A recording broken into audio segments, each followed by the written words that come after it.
We will also be providing copies of today's materials as well as some support materials that David will talk about at the close of the meeting. We're also happy to take questions. So you'll note that the Zoom application has a QA feature. I'm happy to take clients. We have, however, muted everyone's lines to try and facilitate the best audio quality we can. So with that, I'm going to go ahead and get started. Talk a little bit about the highlights of today's presentation. We're going to talk about our fee benchmarking process, how it works, but maybe more importantly, the key learnings from the 2020 review. We've seen a tremendous amount of movement both in the marketplace as well as obviously how the pandemic has impacted retirement services, and we've seen that that's had a very rapid impact on pricing, service levels, and service delivery. And then we'll talk a little bit about the additional monitoring steps. I think there's, in addition to what's happening on the pricing side, perhaps even more things happening on the service side. And it may cause a number of plan sponsors to assess whether now is the best or most appropriate time to take a look at the record-keeping marketplace in aggregate. So with that, David, maybe I'll hand it off to you to walk us through the importance of retirement fees and the fee benchmarking process. Great, thanks, Eric. Maybe if you could advance the slide to slide number 4.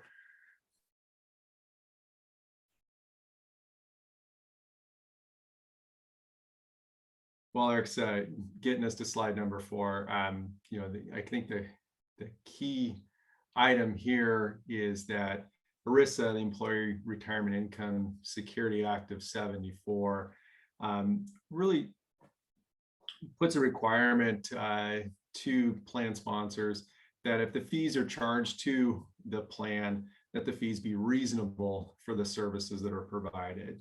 We have the scales of justice here just as a way to illustrate that it truly is a balancing act. ERISA is not about lowest cost. ERISA is about fee reasonableness.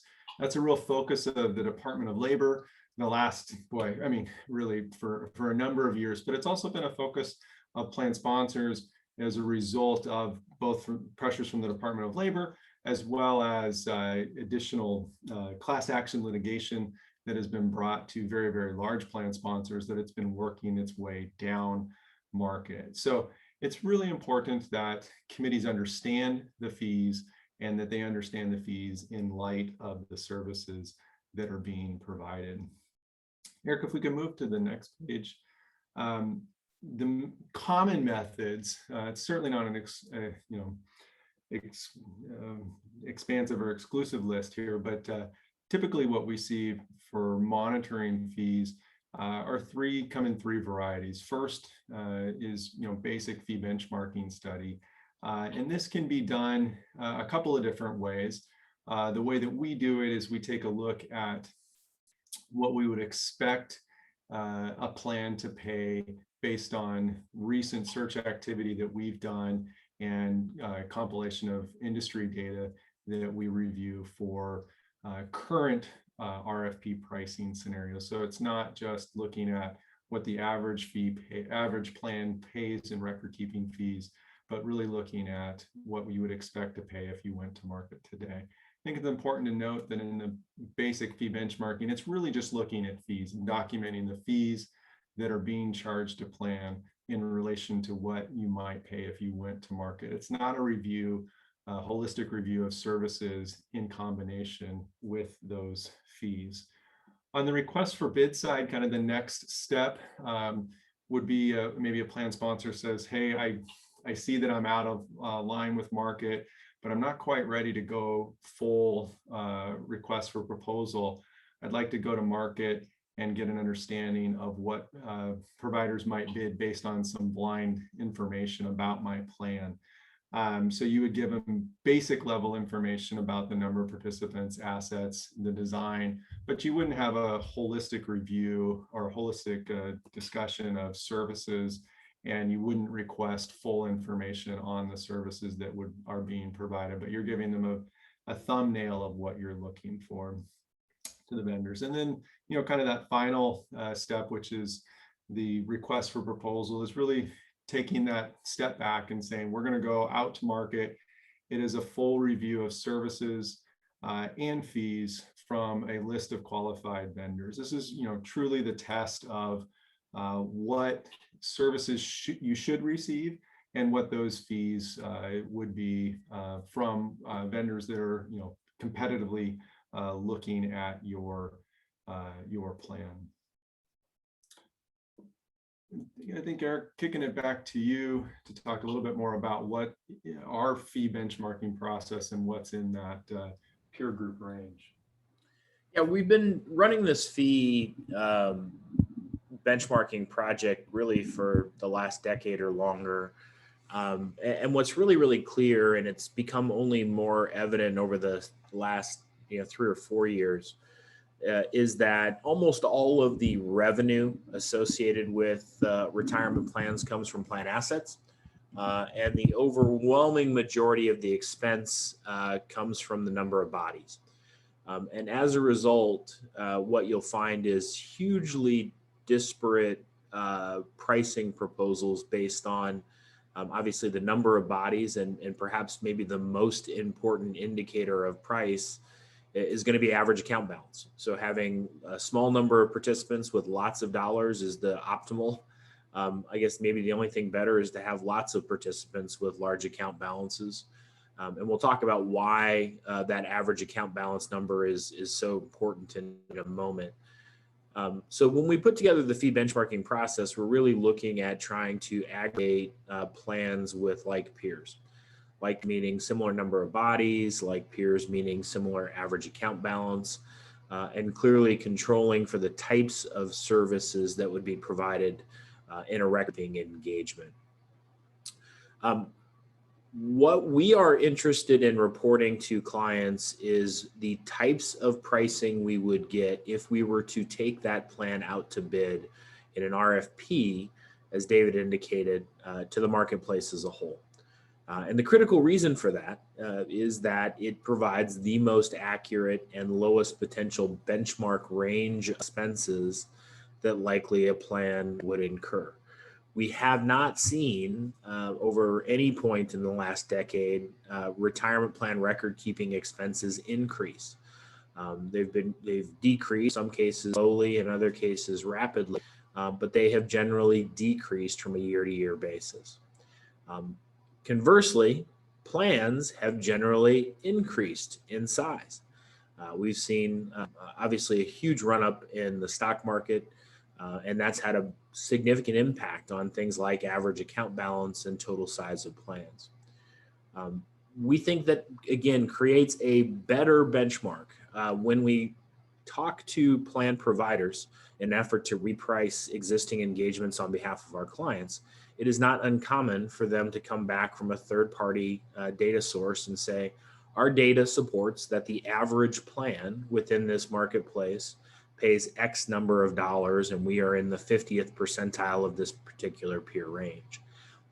A couple of problems with that metric. I think the first of which is that it's using what I would consider to be stale or not actionable data. The fact that there are lots of plan sponsors who, because of lack of knowledge or neglect, are paying more than they should doesn't make it a particularly palatable or interesting peer group for us to utilize. So that's probably the primary reason. The second is those organizations are being paid by the record keeper to provide that compelling data. And I think there's clearly a potential conflict, right? So by using where the competitive marketplace is, it gives us significantly more leverage to try and achieve better outcomes on behalf of our clients. I wanted to take just a couple of minutes. David talks about the specifics of what we saw in the marketplace to talk a little bit more about this concept of average account balance. We have seen over the course of the last handful of years a very aggressive change in how the financial services marketplace views in aggregate retirement plans. If you went back 20 years, you'd have organizations that viewed the retirement plan sponsor as the primary end client. Their job was to compliance, administrative help, employee education, make sure that the payrolls got processed. That was a standalone business wherein financial service companies who did it well and efficiently and successfully could achieve profits and scale. It has changed relatively significantly in a pretty short period of time, where the term that we tend to use is the retailification of retirement plans. Retirement plans, in many instances, are no longer a standalone profit center for a large financial services corporation, especially for large plans where you've seen fees compress on a per head basis into the $50, $60, $70 per account level basis. Given the variety of services and the opportunity and risks for error to the financial services company that's providing, who's working on that particular plan, they are not particularly attractive on a purely financial basis. However, there are a number of ways that organizations have found ways to make these very, very compelling and profitable to their organization, and talk really about 5 of those. And depending on the provider that you work with, they may be in some, all, or none, very infrequently none, but some or all of these potential ancillary revenue opportunities. Certainly, if you're an investment manager who is providing record keeping and administration, not an insignificant reason to do so is the notion of proprietary investment. While we spend lots and lots of time talking about the expense of record keeping and administration, it is almost always a secondary expense to the expense of investment management. So if you aggregate all the cost of all the mutual fund products that you carry in your trust, they tend to generate much more revenue than whatever the expense associated with record keeping is.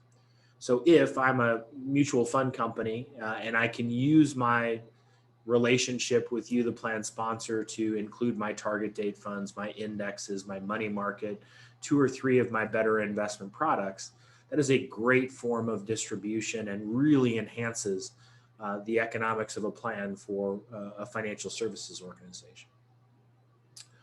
The second, I've written about this periodically, is the notion of managed accounts. And managed accounts, for who are not aware, are essentially a robo-advisor at the participant level, where a participant can say, I don't want to, don't know how to, don't have the time or interest in managing my own investment account, I'd like to pay an organization to do that. We've seen really rapid movement to financial services organizations developing proprietary managed account solutions.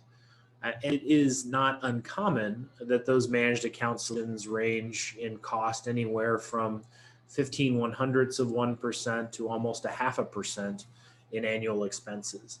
So participants can incur relatively significant fees if they opt in to, and plan sponsors allow these particular solutions to be sold to their participant base. And again, because they're entirely automated from a technological perspective, it is effectively high margin revenue to the plan provider. The third, for many brokerage firms that are providing, and even mutual funds providing record keeping services, the notion of IRA rollovers is attractive. These retirement plans have been very, very effective because of automatic enrollment, auto escalation, QDIA investments, in helping participants who stay employed with a single employer for a long time to accumulate relatively routinely 6 figures and even 7-figure account balances. What the defined contribution marketplace has been less successful in doing is developing decumulation strategies for participants. Financial services providers use that as an opportunity to help participants convert their qualified retirement assets into individual retirement accounts. And what that typically does is move the relationship from one that is institutionally priced or less expensive to one that is priced on the retail side, where they can sell more products. There are less oversight as to their practices and the investments that they may be recommending, and creates a very high opportunity. Some of the largest uh, record keeper brokerage firms in the country derive the majority of their IRA business direct rollovers of proprietary record keeping engagements. The fourth is cross-selling retail financial products. If you look at all the money that's spent on advertising financial services companies and insurance companies during the Masters or during the Super Bowl or during the NBA playoffs, that is a very high cost, low conversion rate marketing activity. By having these trusted relationships at the plan sponsor level with participants, it creates an open avenue through which financial services firms can sell additional products and services. Participants have a high familiarity because of their account with these organizations. People tend to prefer to have less places to log into than more. And what better group of people to sell to than people who have jobs? You know where they live, you know how much they make, and they have enough to save. That is a population that financial services companies are very, very interested in. And the last is annuitization. And this one will be an interesting one to watch. Clearly right now it's one that's limited to a relatively small number of insurance firms that are very actively engaged in converting accumulated assets to an annuity for participants at the point of distribution. I think with the Secure Act and potentially Secure 2.0, there are certainly other financial services firms looking to participate in the annuitization process. And again, for those that aren't familiar with annuitization, it is simply taking a pot of money that you've accumulated over a period of time, handing it to an insurer and saying, hey, you, the insurer, now need to write me a check and perhaps my spouse a check for the remainder of our lives. So a very high margin business, certainly for insurance companies, and one that I think you should expect to see more product innovation and perhaps more pressure from providers to adopt going forward. I think it has become very, very difficult, candidly, for financial services organizations and record keepers to participate in the record keeping business without having two or more of these revenue opportunities necessarily with every client, but two that they're able to monetize relatively quickly. If you look really just over the last 18 months, we've lost two significant record keepers from the marketplace. Wells Fargo, which was acquired by the principal. And again, Wells Fargo didn't have a particularly attractive set of crosses. They certainly didn't have an IRA rollover business. They had some proprietary investment management, ultimately sold that business off 6 months ago. No annuitization, no real cross-sell of retail financial products. And the other was Mass Mutual, very similar situation. Mass Mutual sold off to Empower, no proprietary investments, no IRA rollovers, not even a very effective annuitization solution for what was an insurance company. It's that we should expect to see that continue to happen. If you can't scale one, perhaps even two or more of these potential investment levers or revenue levers, it's going to be a very difficult marketplace to operate in. I'll add to that, it doesn't necessarily mean that all these things are bad. You can have good managed accounts. Some participants do need to roll their money into an IRA account. Some investment firms have good proprietary investment solutions. But you should be aware of where these potential conflicts could combat or run in direct conflict to your duty as a fiduciary to participants. And therefore, monitoring how these products are sold, distributed, and monetized, I think is critical. Last thing before I hand it off to David to talk about the results of our feedbacking work from this year, is we have seen kind of a secondary trend that appears to be exciting. And that has to do a little bit with just the cost of being in this record keeping space. So I mentioned these additional revenue sources. Just the pure technology costs and cybersecurity of being a scaled provider in retirement services has become difficult. And we're asking organizations that are really finance companies, not necessarily technology companies, to execute on that.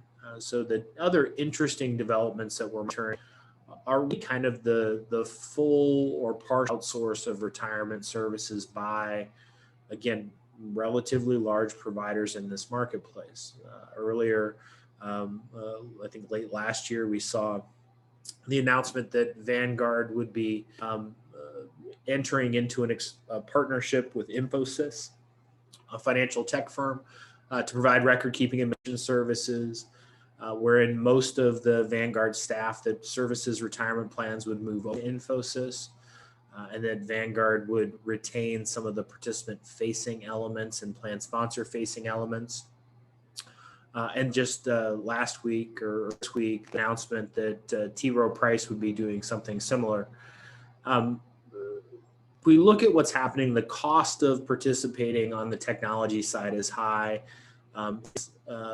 Not realizing that financial tech firms that specialize in this type of large volume transactional data may be better places for those plans serviced.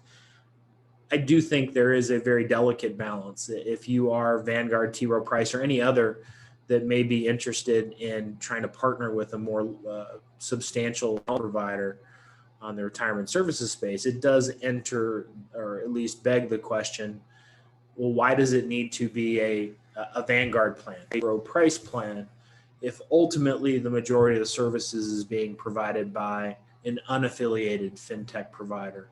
And am I paying a premium for a brand that may not be delivering any of the benefits that I'd be looking for from a fiduciary perspective? So David, maybe with that, I'll hand it off to you to talk a little bit about what you've seen and the data supports on the peer group side. Great, thanks, Eric. And before we leave that page, one just comment. I don't know if you see this, but I'm regularly meeting with clients and talking about these additional revenue sources, and we capture that in our fee benchmarking report. And I think it's somewhat startling, surprising. You define the term, but really, you look at the proprietary fund management, and it may be 1 or 2x the actual record keeping fee, and the managed account revenue may be half an X or up to an X of the record keeping fee. So when clients are looking at the fee benchmarking report, and I think that's something we've really tried to focus on the last couple of years, not just writing about this this topic of additional revenue sources, but really trying to document that your plan is an opportunity, not just from pure record keeping fees, which we've seen, and we'll show here in a second,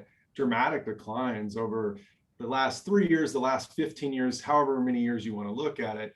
There's a race to the bottom on record keeping fees. But these additional revenue sources, as Eric talks about, are really true, meaningful opportunities for record keepers.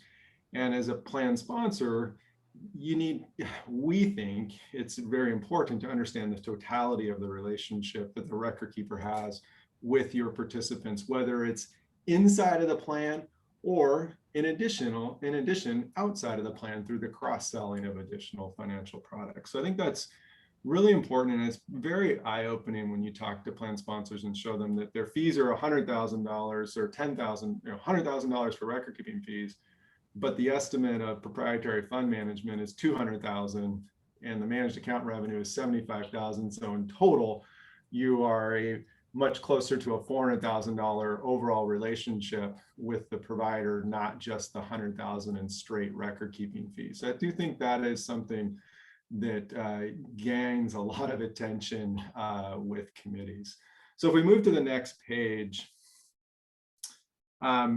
what we attempted to do here is provide some indication of directionally and the magnitude of changes that we've seen in our peer group ranges over the last 3 years. So what we did is we break plans out into different peer groups, and they're broken out by the number of employees and the average account balance. As Eric talked about earlier, we view the revenue as being associated with the asset side, and the cost really being driven by the number of bodies or number of participants that require servicing. So number of employees broken out into cohorts, and then average account balance, and then we end up with this matrix. And what this matrix shows is we develop peer groups, and for each of these different segments, and that's going to range from, say, 5 basis points to 10 basis points in a particular group. What we did is we took the midpoint of that range, which again is what we expect you would be charged if you went to market today. So we take that range, slice it in half, look at the midpoint, and then we compared the midpoint from the 2020 analysis to the 2018 analysis. So we went back 3 years, looked at the, this is looking at 2020, so looking at 2017 analysis. So going back 3 years and looking at the change in the midpoint. And what we've done here is we've color coded it. So if there's no change, it's been noted as green. If there was a 0.1% to 9.9%, we show that as yellow decline. And then if it was greater than 10%, we show that as a red. And the bottom line, or the takeaway from my perspective, is what we would expected to see, but what we saw, which is there really weren't increases. So record keepers weren't going back to clients and saying, hey, you put us out to bid, the prices are going up, and therefore our peer group range wasn't moving north, but it was moving south. And this is just a continued trend, again, for the life of my career, and I think probably others at our firm as well, is that prices are going down, the race to the bottom. You use the analogy you want, but it's prices keep coming down. And I think what this also highlights is the prior slide, which is there's importance for those additional revenue sources so that the record keepers are able to deliver profits to their shareholders. As we look at the specifics here of red, yellow, and green, and where the drops are larger than others, the real takeaway that we see is there's a particularly significant drops in where we see per head pricing a lot, which tends to be in the larger plans, higher average account balance, higher number of participants. There's a real strong move towards per head pricing there. We saw big drops in per head pricing kind of in a middle, the middle section of the 1,000 participants down at the bottom. But then we also see some pretty significant drops in the smaller end of the market, which is typically asset-based price. And as Eric talked about earlier, assets have gone up. I mean, obviously we had a crater in March of last year, but then the recovery has been so strong that assets are up, year over 2 years by significant margins. And if you're pricing like the record keepers generally do in the smaller end of the market on assets, if a client looks at the dollar amount of fees this year compared to 2 years ago, they're going to see regularly 30 to 40% increases because assets have increased so much over that 2-year period. So taking out the noise of last year and looking at it over a longer term period, there's regularly 30 and 40% increases over this last couple of years because assets have moved up. Yes, record keepers have risk on the downside when assets go, when markets go down, but generally over the long term, that's a winning equation for the record keepers. And as a result, there's been pressure on dropping those basis point fees, and you see that in that kind of upper left-hand quadrant of the chart. Maybe if we move to the next page, a couple of, I guess additional observations on this, which is the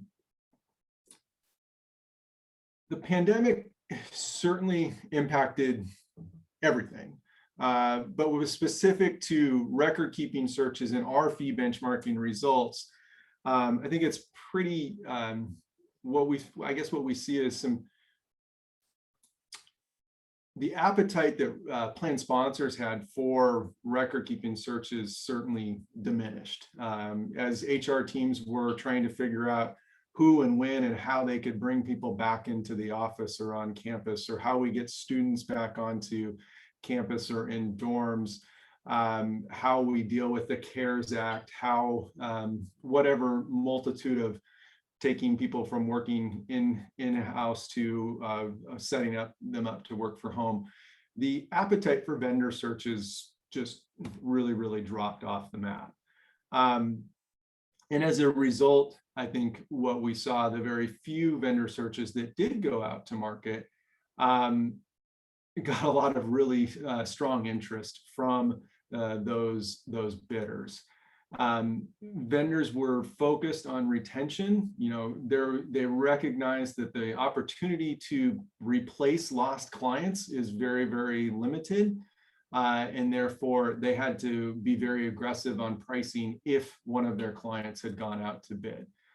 Also, because plan sponsors were so overwhelmed, you had to really knock the socks off of a committee that had put their plan out to bid. So there's a very high bar for a change, which resulted in, again, very aggressive pricing and expanded service offerings. So I think that plays into maybe a slightly higher decrease in some of our peer ranges we saw this last year relative to, say, maybe a year or two ago. But if we look at over the long term, the trend is very much in line. I think the pandemic just sped up the drop in a couple of areas. I think I'm not going to belabor some of the points that Eric already really touched on, which is the vendor consolidation and outsourcing, which again really focuses on making this an operationally very efficient business, so that explicit costs on the record keeping side can come down. But again, it also really highlights the additional revenue opportunities if you're trying to, run a large corporation and keep the lights on and pay people and attract and retain those people. Record keeping fees alone are a difficult way to solve that issue. And I think to that end, it'll be very interesting to see if the trend to outsource continues. So if the Vanguard T. Rowe Price model of outsourcing to a fintech company, the operational piece of that business, and maintaining maybe the customer look and feel and touch elements, what impact will that have on pricing as well? Because you would expect, or at least I would expect, that the fintech cost structure is going to be relatively consistent. So it's going to be, hey, we will, you pay us, or we're entitled to $50 for every account holder we have on the system. And for that, we'll do all these things and bells and whistles. And that really what the financial services company likely is doing is making whatever margin, if there is any, between what's been proposed to the client and that, we'll call it for sake of argument, that $50 outsourcing fee and those ancillary revenue sources. But it does create kind of perhaps a more complicated fee renegotiation than we've seen in the past. We've been in our first round of renegotiating on some of these engagements that are part of a fintech solution.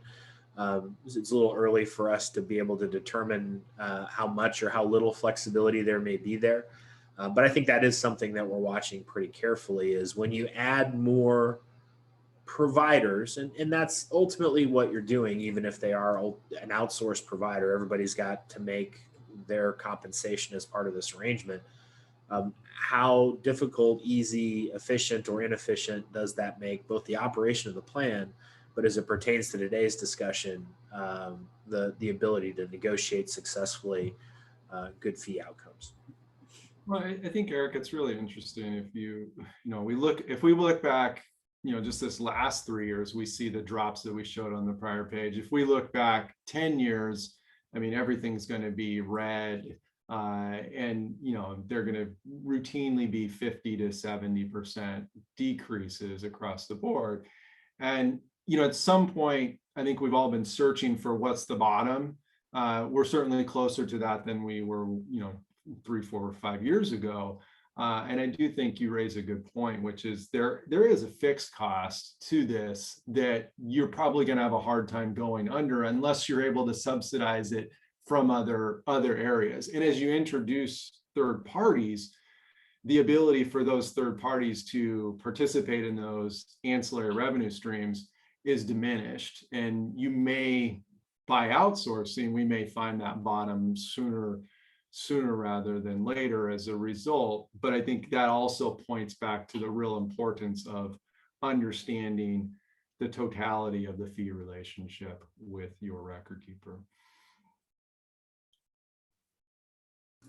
So one of the questions that frequently comes when we have meeting with a client, and because two things happen, David talked about what happens in the last 3 years, the last 10 years relative to the chart, and everything's come down. That's A, true, but B, what's also true is that if you've had a plan for the last 10 years, you've changed peer groups, right? At a very minimum, even if you haven't changed headcount, you've likely seen a relatively significant increase in your average account balance, thereby kind of walking you to more attractive potential fee arrangements. So it is not uncommon for us to walk into a client meeting, and while we were midpoint, even mid-low of a peer group last year, if demographics have changed and the market has moved, that we could be out of peer group the next. And clients obviously want, understandably, to try and make sure that their participants are receiving a real economic value. And it is important to point out that reasonable is the goal that we're seeking here. If you look at the Employee Retirement Income Security Act, the requirement is to demonstrate through a deliberative process that the fees are reasonable. The courts have been very clear, and ERISA is clear.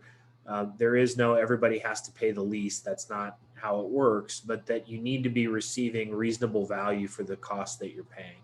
We do tend to believe that those ranges are pretty indicative of what most would consider reasonable. And for the reasons I mentioned earlier, are actually lower than what probably the average client pays. What traditionally happens when that process goes through is we are, because of the reasons of retention that David mentioned earlier, we're typically able to go back to the incumbent if the incumbent's providing good service and doing good work, and renegotiate an arrangement that is much more in line with where the active market is today. One of the things that we're very, very good at doing is using proposals from providers on work that they don't have to try and reprice work that they do have. If you want client X with 500 participants and an average account balance of $100,000 for X price, you should be willing to also provide X price to your existing client who's paid you for the last 12 years for that service at the same pricing level. I think that's been a very effective ability for us to go back and renegotiate the fee side. That said, for the reasons we're about to talk about, renegotiating expenses exclusively is a good, I would argue, necessary process to be a good fiduciary and demonstrate prudence, and if nothing else, even to help as you solicit proposals for your fiduciary insurance renewals. How do you go about the process of renegotiating fees and having a good history of doing so? There is always a opportunity to improve the benchmarking process by going through some form of proposal solicitation. Not every year, probably not every 3 years, probably not even every 5 years for most plan sponsors, but over some period of time. Because that ultimately does two things. One, validates the pricing that we feel very comfortable with, but allows us to demonstrate it very specific to a plan as opposed to a group of like plans. But B, it also allows us to collect some of the qualitative data that should also be important to any plan fiduciary. there's two things that are happening simultaneously. One is this, kind of cascading decline of fees on the record keeping side. The second is improvements to how providers service plans, real differences in things like the cybersecurity protocols that providers are using. If you look at guidance from the Department of Labor over the course of the last year, this notion of how secure is the provider for which you provide Social Security information, date of birth, name, account transactions, that's becoming more and more important in today's day and age. And to be able to try and measure simultaneously the cost piece, which is critical and obviously impacts in most cases participant returns, but to do so with the reasonableness filter of what services do we get in exchange for that cost allocation. So I'm going to talk about the benefits of a search that I think hopefully, I think there's a lot of fear around the search process, which is understandable, because I think for many plan sponsors, the only time they go through a search is when they feel like they've got to leave. And I think what is likely going to happen as a result of the litigation and as a result even of something as benign as fiduciary insurance renewals is we're going to find more plan sponsors going to search with some regularity, even if, and I think this is true of most plan sponsors, not knowing their situation, when you go through a vendor search, the best possible outcome is that you get to secure incumbent, better fee, and with better service than you had them before. Because really the search is not the part to be fearful of. Not that you should be fearful of any of it necessarily, but if you're going to be fearful of a component of it, it's the implementation, it's the change, right? So ultimately the search process, I do think hopefully will become more routine and more a portion of a benchmarking process, and perhaps not only occur when we've got some pain that we need to try and deal with in some way. So clearly the benefits of a search, as David mentioned, especially in the year 2020, was given how few searches occurred, it was a great year to try really attractive pricing from the marketplace. But I think realistically, there's not that much difference between at least qualified providers on any given engagement on the fee side. But looking at how can we improve and give a better product on the technology side to our plan sponsor and participants, those cybersecurity elements I mentioned, how can we help better understand the savings behaviors of our participants, how can we deliver more actionable information to participants to help them increase their savings and allocate their funds more efficiently and reasonably. Can we get an expansive list of investments that gives us the flexibility we need?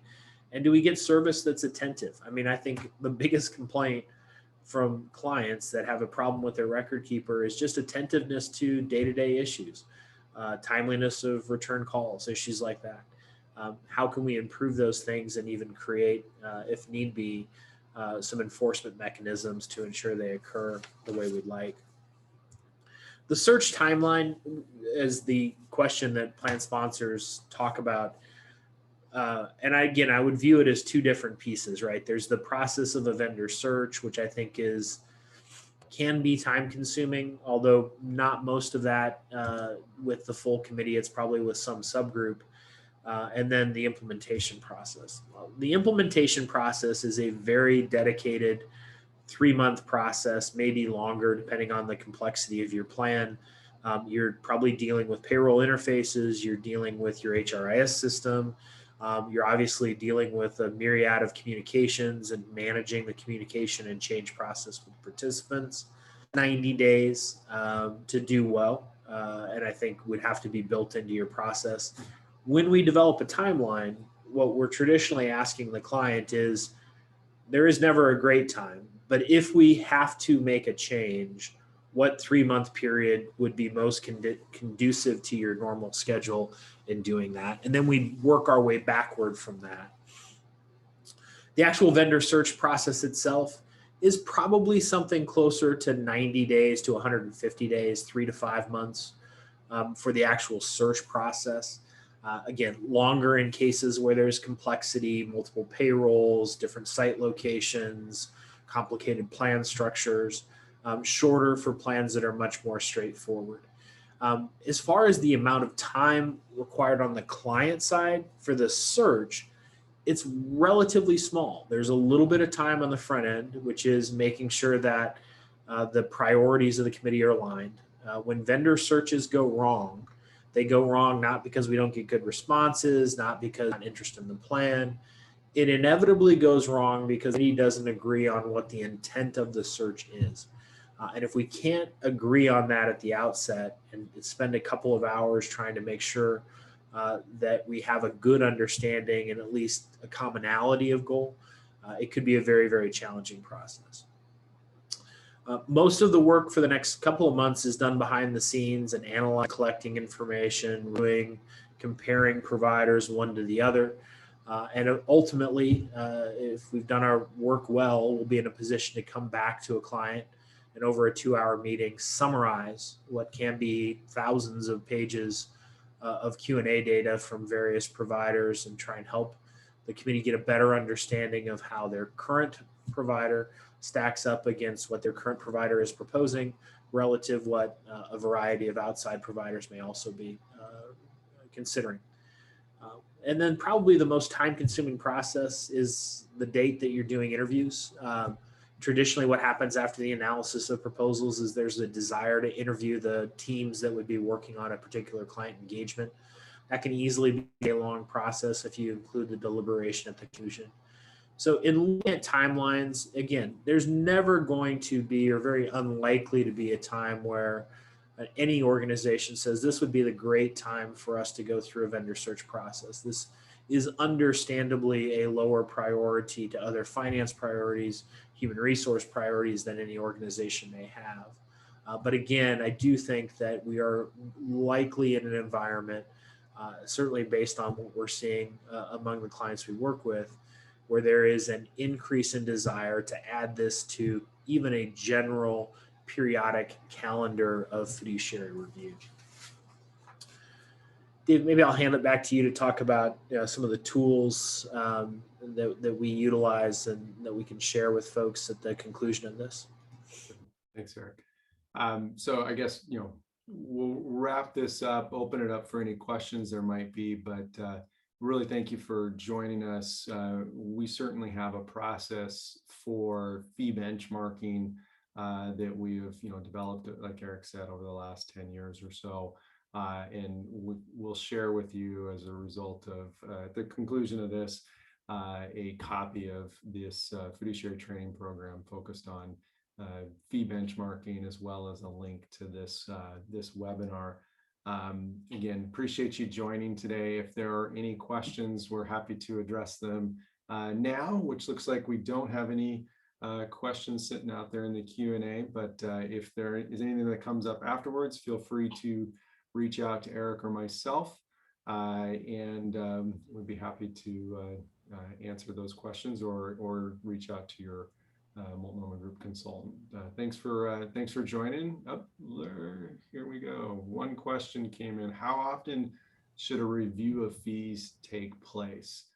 From my perspective, there isn't a right or wrong answer. It's an answer that works, what works for you and your committee, which is, thanks consultant for taking a line.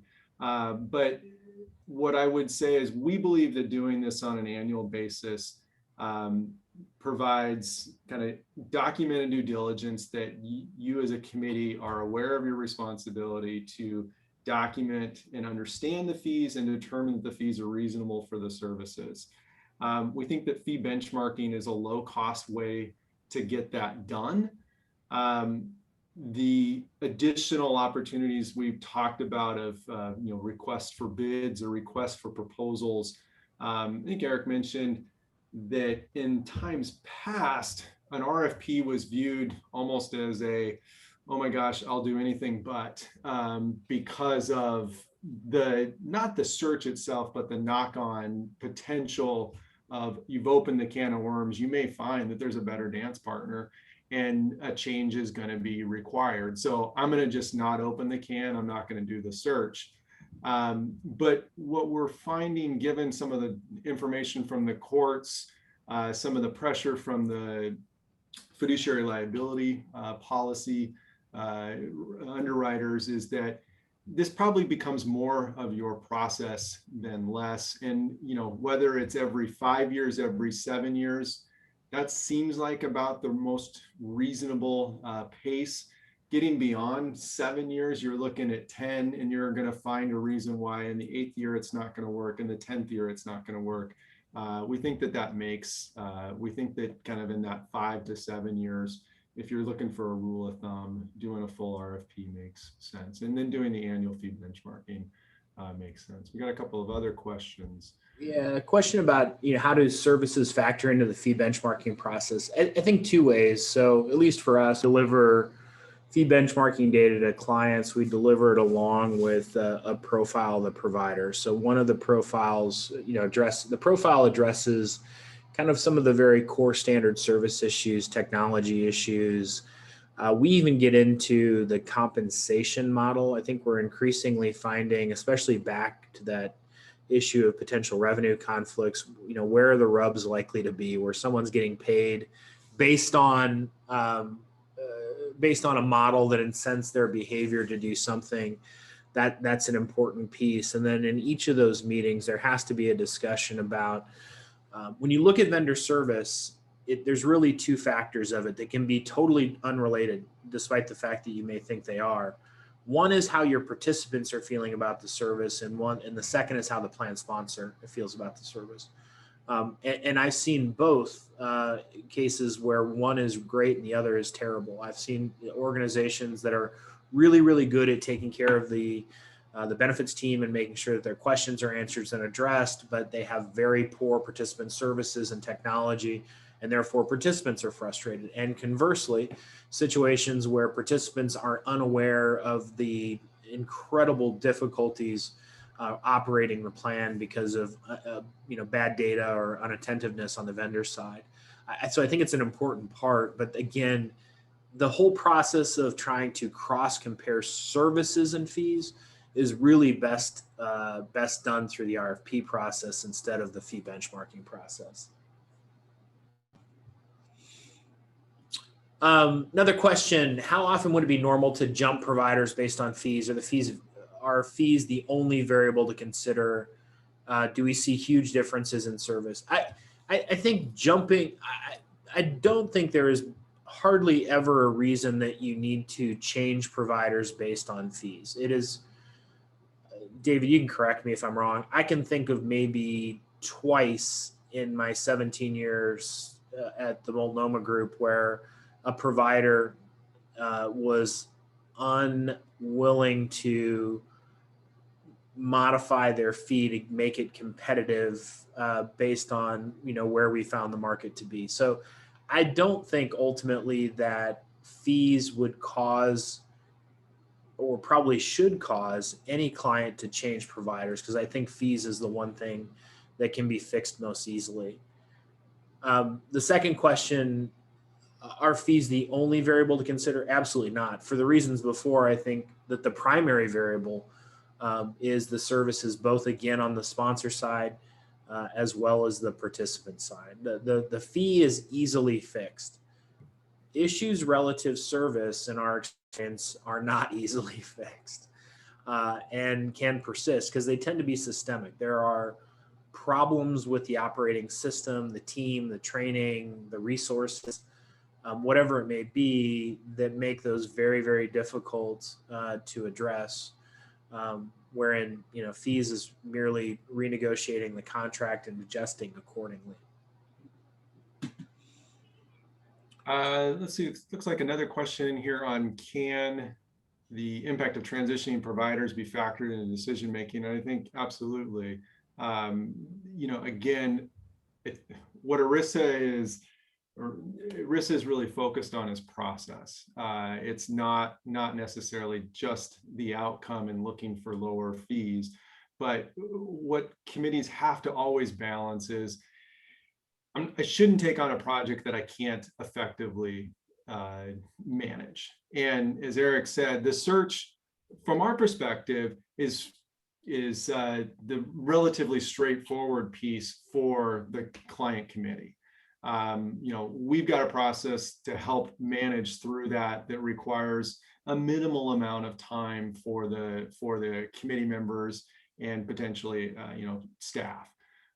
It's the transition. The transition is, there's just a lot of work, and so I think you should absolutely factor in, can we transition if the results from the search suggest that we need to transition? And so I think it's important to think about when to start a search, looking at that 6 to 9 month window as to when the transition would be. And if you had to, based on the results of the search, make a change, you've got the resources available to support that conversion work. I think it's really important to look down the road, not just say, it's been 10 years since we've done a search, let's do a search, but make sure that you can support the work if a conversion were required. And I'll add to that, it's not uncommon at the end, especially for relationships, record keeping relationships that you may have had for a very long time, to get to the conclusion of the process and say, this has worked relatively well. I saw some stuff that I thought was really exciting that my provider didn't have. But is the excitement worthy of the costs associated with transition? And there are, while there's not dollar costs associated with it, there's clearly labor costs, so tremendous labor costs associated with transition. And frankly, taking on a new partner that you don't have an established relationship, there's risks associated with that. The promise of the sales process, if the consultant does a good job, we hopefully help educate clients on those risks, but understandably, the devil you know and the devil you don't know issues do pop up during these searches. So I think it's inevitable that you have to consider the global cost and risk of change when you elect to either make or not make a change in vendor.